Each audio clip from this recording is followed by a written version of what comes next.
Camier. I race for Fixie Crescent Suzuki in the World Superbike Championship. I've won 9 British Championships. I've been the youngest to win all 9 of them. And in my last championship I won was a British Superbike Championship, which is the main championship in England. And yeah, I won the most ever races in a year, the most points ever in a championship, the most pole positions, pretty much most of the records that year. So yeah, I've had a good career so far, but you know, you're always looking for the next level, and I've been in the World Championship now for, this is my 4th year. I've had a few injuries which have ended my season early, but a bit of success as well. We've had quite a few podiums, but yeah, wanting wins and wanting to win a championship is the next goal. From a family really. My dad used to race, and yeah, from when I was really young, I think I was 3 years old when I started riding a motorbike by myself, and yeah, I've just loved it from day one really. So my passion and my drive, everything. What drives you? I mean, every day's the same kind of thing. Talk us through your daily routines to get where you are right now. The whole life just becomes focused around racing motorbikes. Every day's training schedules, diet programs, everything is just fully focused to be the best you can possibly be. Whole life has just been sacrificed for what I want, but it's, you know, it doesn't become a problem because it's what I want. Rather than when I was younger, going out, wanting to go out with friends and partying and all this, I want to train, I want to be the best I can. So it's not really a sacrifice, if you know what I mean. Top speeds are, I think we hit 340 kilometers an hour, which is over 200 mile an hour.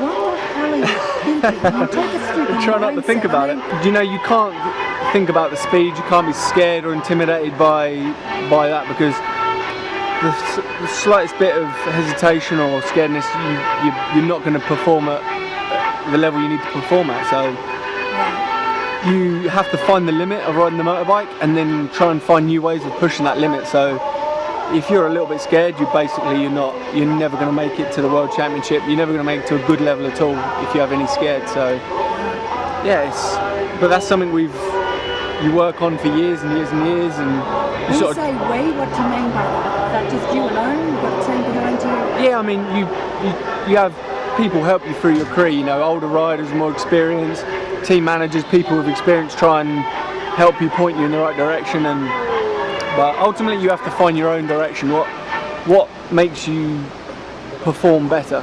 And you know, you can try 10 things that work for other people and they don't work for you. So you have to understand it yourself and be smart enough to understand what you need to go fast. I can feel the slightest change in suspension, the slightest change in tyres. You can feel everything, you know. If the rear ride height, the rear is 1 millimetre higher in ride height, I can feel everything. So, I mean, you could say a bike physically is worth maybe a few $100 grand, 200 grand, something like this, but the problem is the development behind it. It costs millions in the end to get the bike to where it is. You're looking a tad injured this morning. Yeah. What's happened to you? I had a big crash in Turkey in the last race.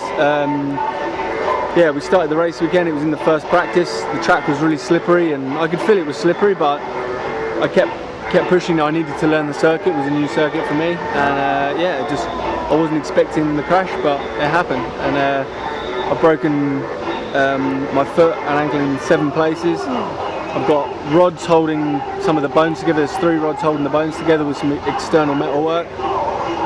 Then there's screws holding the tips of one of the bones together, and there's some wiring holding another bone together. So does this mean you're out for months? How does it work? I did it, 6 days ago or 7 days ago, and I'm hoping in 3 weeks' time I'll be back on the bike. So. 3 weeks? Yeah, we have to have, as soon as the bones start to heal together good enough, we take the metalwork out, and in this time I'm going to be hyperbaric chambers, cryogenic therapy, magnetic therapy, everything to try and get the bone to heal back as good as possible, controlling everything with diet again, and hopefully I can be back in 3 weeks.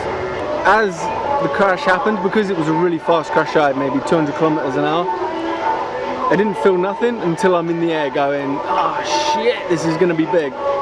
Then you hit the ground and you know it's hurting every time you tumble or hit something. And then when you're on the side of the track, I could feel my leg was in so much pain. and my body was in shock, so trying to cope with it, yeah, I knew I was in a bit of trouble by then. You need to look the part, you know, for sponsors. There's a big image, big image around World Championship racing. You know, there's a lot of media coverage, a lot of, you know, you're in the public eye a lot, so it's really important how you come across, and yeah, the image you portray is what's seen in the public eye, so it's really important. Yeah, for sure, how you come across is how people see you, including teams, including people in the racing world that are not only looking at you as a rider, are looking at you as how you come across in the public eye, and because you're representing a brand, you're representing a manufacturer, and your sponsors you're representing. It's been seen as an idea to try and, you know, give riders a slightly different image. Because I have had a modelling background before when I was a bit younger, so I sort of understood what I needed to do. But yeah, it's you know, my main focus now is riding motorbikes. But as I said before, it's really important to have that good image, so it comes hand in hand, really. Beckham and Gurney say a man always links fashion with an object, but you would agree with bikes. Would you agree with that? Like 100%. My whole life is motorbikes, and yeah, you sort of come across in the best way you can for my job, so yeah. What can I say? Thank you and all the very best of luck. No worries, thank you very much.